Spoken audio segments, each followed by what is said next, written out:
Municipal कमेटियाँ जो सरकार ने जा बजा शहरों और कस्बों में कायम की हैं, अगर पूरा अपना फ़र्ज़ अदा करें और जिस गर्ज से मुकर्रर हुई हैं उसी को मद्देनज़र रखें तो ये भी हमदर्दी के अच्छे नमूने हैं।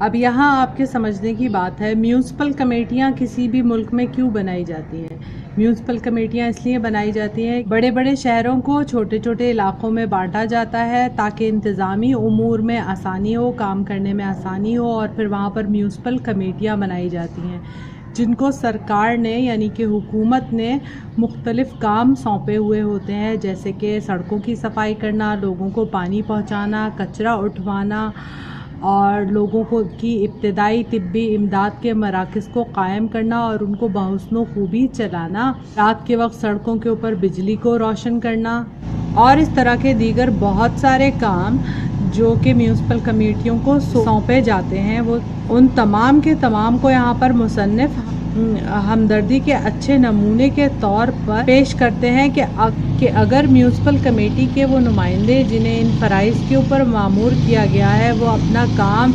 इंसानी हमदर्दी की बुनियाद पर फ़र्ज़ समझ के और लोगों से अपने माशरे के अपने आसपास रहने वाले लोगों से मोहब्बत करते हुए, उनका दिल में दुख और दर्द रखते हुए वो अपने फ़राइज़ को ईमानदारी से वक्त पर अंजाम दें, तो मुल्क व कौम के अंदर शहरों में और कस्बों में कितनी ज़्यादा बेहतरी हो। आप इस चीज़ को इस तरह भी महसूस कर सकते हैं कि आप जिस शहर में रहते हैं वहाँ पर ये तमाम चीज़ें जो हमने अभी मेंशन की, बिजली, पानी, गैस और तमाम मसाइल जिससे अब आप भी इतने बड़े बच्चे हो चुके हैं माशाल्लाह 10th क्लास के, तो ये तमाम फ़र्क महसूस करते होंगे। तमाम लोग अब अगर अपने फ़राइज़ को दुरुस्त तरीक़े से अंजाम दें, ईमानदारी से अंजाम दें और ये सोचें कि वो अगर वक्त पर काम कर लेंगे तो बहुत सारे लोगों को उससे बहुत सहूलत हो जाएगी, तो आपका माशरा, आपका शहर, जिस जगह पर आप रहते हैं वो कितनी अच्छी हो जाए। इसकी बहुत छोटी सी मिसाल हम आपको यूँ दे सकते हैं कि अगर म्यूनसिपल के अगर वो इदारे और वो नुमाइंदे और वो लोग जो कचरा उठाने से मुताल्लिक़ महकमे के अंदर मुलाज़मीन हैं, वो अगर अपना काम ईमानदारी के साथ अंजाम दें तो आप सोचें कि आपका शहर कितना साफ़ सुथरा हो। तो बस इसके लिए, इन तमाम चीज़ों के लिए हमदर्दी की ज़रूरत होती है। अगर लोग अपने दिल में हमदर्दी रखें तो अपना फ़र्ज़ वो वक्त के ऊपर अंजाम दें, और अगर वो अपना फ़र्ज़ वक्त के ऊपर अंजाम दें तो फिर माशरा बहुत पुरसुकून हो जाए। ज़माना भी तरह तरह से हमको हमदर्दी की तरफ माइल कर रहा है, मज़हब भी हमको बहुत ज़ोर से हमदर्दी की तरफ खींचता है। हिंदू मुसलमान अगर अपनी मजहबी किताबें देखेंगे तो उनको हमदर्दी की तरगीब से माला माल पाएंगे। यहाँ पर मुसन्निफ़ तमाम बातों को बयान करने के बाद मज़हब का पहलू भी सामने लेकर आते हैं। इंसान दुनिया में जो भी पैदा होता है वो किसी न किसी मज़हब का पैरोकार ज़रूर होता है। हिंदू, मुसलमान, क्रिश्चियन, यहूदी, ईसाई, कोई भी उसका मज़हब हो, उसको ज़रूर हमदर्दी की तरगीब देता है। अगर लोग सिर्फ़ अपने मज़हब की ही बात मानते हुए अपने हमदर्दी के जज्बे को ना सो जाने दें और सोने पर मजबूर ना करें तो हमारा माशरा कितना अच्छा हो जाएगा।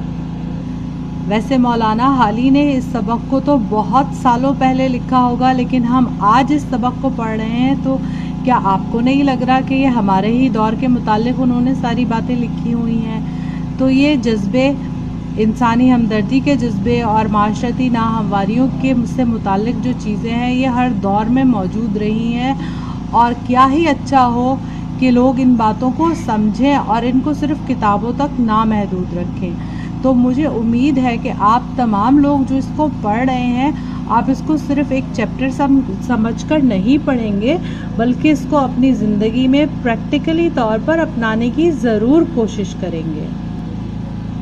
अब आगे पढ़ते हैं। कौम एक दरख्त की मिसाल रखती है जिसकी टहनियाँ उसके मुख्तलिफ़ ख़ानदान हैं और उसके पत्ते हर एक ख़ानदान के मर्द व औरत। जब तक दरख्त की जड़ हरी है उसकी टहनियाँ और पत्ते भी हरे हैं, لیکن جب جڑ کو پانی نہ پہنچے گا ٹہنیاں اور پتے سب سوکھ جائیں گے۔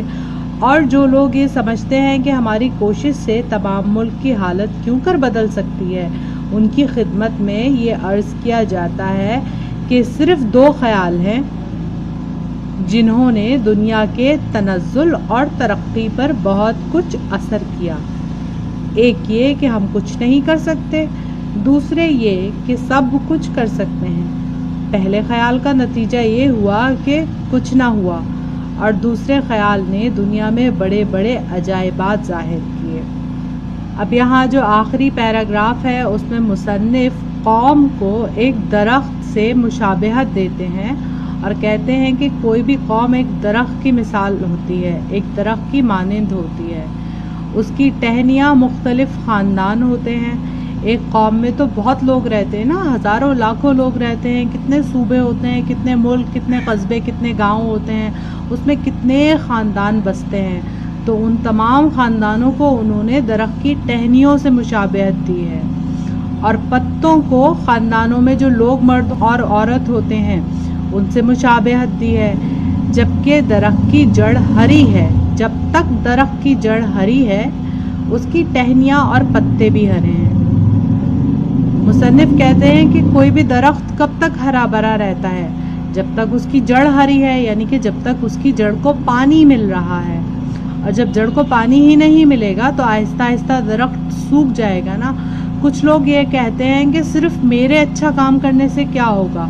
جب سارے ہی لوگ برا کام کر رہے ہیں یا جب سارے ہی لوگ غلط کام کر رہے ہیں تو صرف میرے اچھا کام کرنے سے کیا ہوگا؟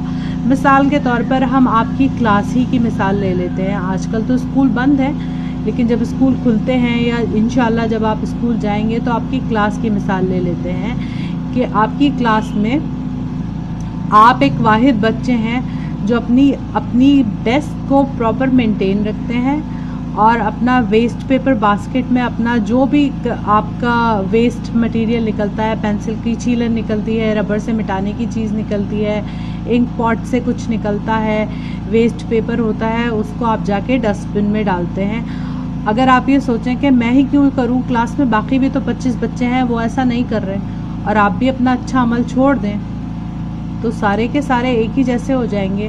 لیکن کیا پتا کہ آپ اچھا عمل کرتے رہیں اور 1 دن بعد، 2 دن بعد، 10 دن بعد اور 1 مہینے بعد آپ کو دیکھ کر آپ کے باقی کلاس میٹ بھی وہ اچھا کام کرنے لگے۔ تو جو اچھا کام زندگی میں ہم جس وقت بھی کر رہے ہوں، ہمیں اس کو کسی بھی صورت میں گیو اپ نہیں کرنا چاہیے، اس کو نہیں چھوڑنا چاہیے، اور ہمیں اپنا اچھا کام کرتے رہنا چاہیے۔ تو یہاں پر مصنف نے ہمیں کیا بتایا ہے؟ یہی بات بتائی ہے کہ 2 خیال ہیں جنہوں نے دنیا کی ترقی اور تنزل کہتے ہیں نیچے کی طرف جانے کو، زوال کی طرف جانے کو، کے اوپر اثر کیا ہے۔